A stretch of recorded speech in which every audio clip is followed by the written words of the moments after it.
कोल्हापूर महानगरपालिका निवडणुकीच्या रणधुमाळी आता अंतिम टप्प्यात पोहोचली असून आज सायंकाळी 5:30 नंतर निवडणुकीच्या ज्या प्रचारांच्या तोपा आहेत त्या थंडावणार आहेत आणि यानंतर गुरुवारी मतदान होणार आहे आणि शुक्रवारी आहे ते मतमोजणी पार पडणार आहे।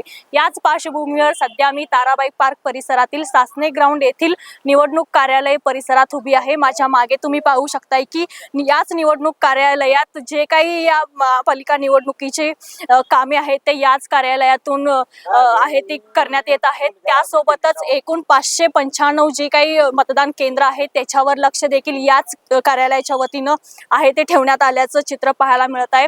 खरं तर 20 प्रभागामधून 81 जागांसाठी 327 उमेदवार सध्या या निवडणूक रिंगणात आहेत आणि यामध्ये 126 आहेत त्या महिला आहेत उमेदवार या निवडणुकीच्या रिंगणात आहेत ते पाहायला मिळत आहेत। एकंदरीतच गेल्या महिन्याभरात या निवडणुकीच्या पार्श्वभूमीवर प्रचार दौरे, बैठका, सभा या सर्वांनाच जोर आल्याचं चित्र होतं आणि यासोबतच जे काही राज्याचे मुख्यमंत्री असतील, उपमुख्यमंत्री या विरोधी पक्षाचे नेते असतील त्यांनी देखील कोल्हापूरला भेटी देऊन एकंदरीतच ही निवडणूक गाजवण्याचा प्रयत्न आहे तो केल्याचं दिसत आहे।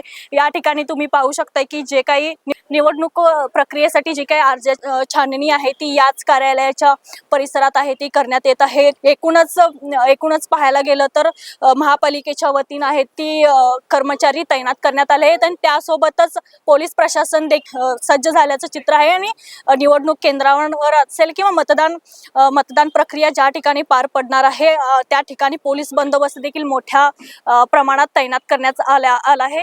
त्यासोबतच इथे या ठिकाणी तुम्ही पाहू शकताय की कर्मचाऱ्यांच्या वतीनं जे काही मतदान प्रक्रियेसाठी ज्या काही डॉक्युमेंट्स लागणार आहेत किंवा अर्जाची छाननी आहे ती या ठिकाणी पार पडत आहे। एकंदरीत 7 निवडणूक केंद्रांवर मतमोजणी आहे ती पार पडणार आहे आणि एकाच वेळी एकाच मतदान केंद्रावर आहे ती मतमोजणी करण्यात येणार आहे। यासोबतच एकंदरीतच निवडणुकीच्या या पार्श्वभूमीवर जिल्हा प्रशासन असेल, पोलीस प्रशासन असेल सज्ज झाल्याचं चित्र पाहायला मिळत आहे आणि खरं तर आज सायंकाळी 5:30 नंतर सर्वच या प्रचारांच्या तोपा आहेत त्या थंडावणार आहेत आणि या 2 दिवसात म्हणजे 48 तासामध्ये आहे ते छुप्या प्रचाराला वेग येणार आहे। एकंदरीतच 15 तारीख म्हणजेच गुरुवारी मतदान होणार आहे आणि 16 तारखेला आहे ते निकाल स्पष्ट होणार आहे। याच निकालानंतर स्पष्ट होईल की कोल्हापूर महानगरपालिकेवर झेंडा कुणाचा फडकणार, कुणाची सत्ता पडणार आणि ही लढाई कोण जिंकणार। कॅमेरामन आकाश कांबळे सोबत मी अमृता पवार, जनप्रवास लाईव्ह कोल्हापूर।